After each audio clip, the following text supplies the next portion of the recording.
साथियों, मैं 2016 में गौड़ीय मठ के शताब्दी समारोह में आप सबके बीच आया था। उस समय मैंने आपके बीच भारत की आध्यात्मिक चेतना पर विस्तार से बात की थी।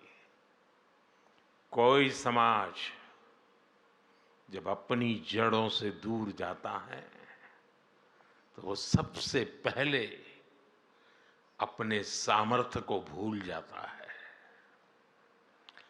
इसका सबसे बड़ा प्रभाव ये होता है कि जो हमारी खूबी होती है, जो हमारी ताकत होती है, हम उसे ही लेकर हीन भावना का शिकार हो जाते हैं।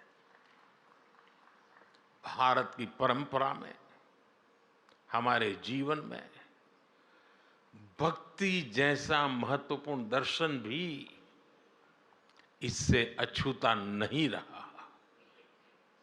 यहां बैठे युवा साथी मेरी बात से कनेक्ट कर पाएंगे। जब भक्ति की बात आती है तो कुछ लोग सोचते हैं कि भक्ति, तर्क और आधुनिकता ये विरोधाभासी बातें हैं, लेकिन असल में ईश्वर की भक्ति हमारे ऋषियों का दिया हुआ महान दर्शन है। भक्ति हताशा नहीं, आशा और आत्मविश्वास है। भय भक्ति नहीं, उत्साह है, उमंग है। राग और वैराग्य के बीच में जीवन में चैतन्य का भाव भरने का सामर्थ्य होता है भक्ति में।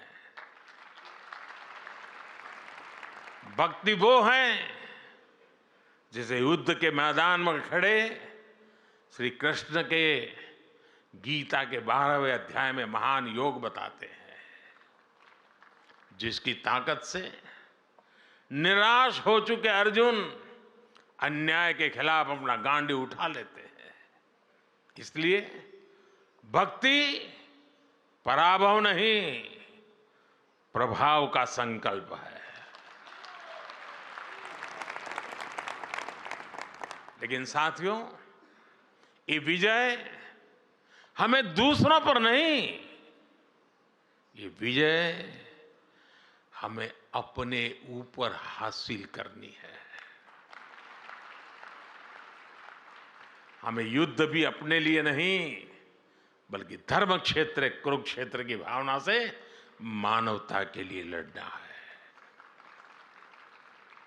और यही भावना हमारी संस्कृति में, हमारी रगों में रची बसी हुई है। इसलिए भारत कभी सीमाओं के विस्तार के लिए दूसरे देशों पर हमला करने नहीं गया। जो लोग इतने महान दर्शन से अपरिचित थे, जो उसे समझे नहीं, उनके वैचारिक हमलों ने कहीं ना कहीं हमारे मानस को भी प्रभावित किया। लेकिन हम श्रील प्रभुपाद जैसे संतों के ऋणी हैं, जिन्होंने करोड़ों लोगों को पुनः सच के दर्शन कराए, उन्हें भक्ति की गौरव भावना से भर दिया। आज आजादी के अमृत काल में गुलामी की मानसिकता से मुक्ति का संकल्प लेकर देश संतों के उस संकल्प को आगे बढ़ा रहा है।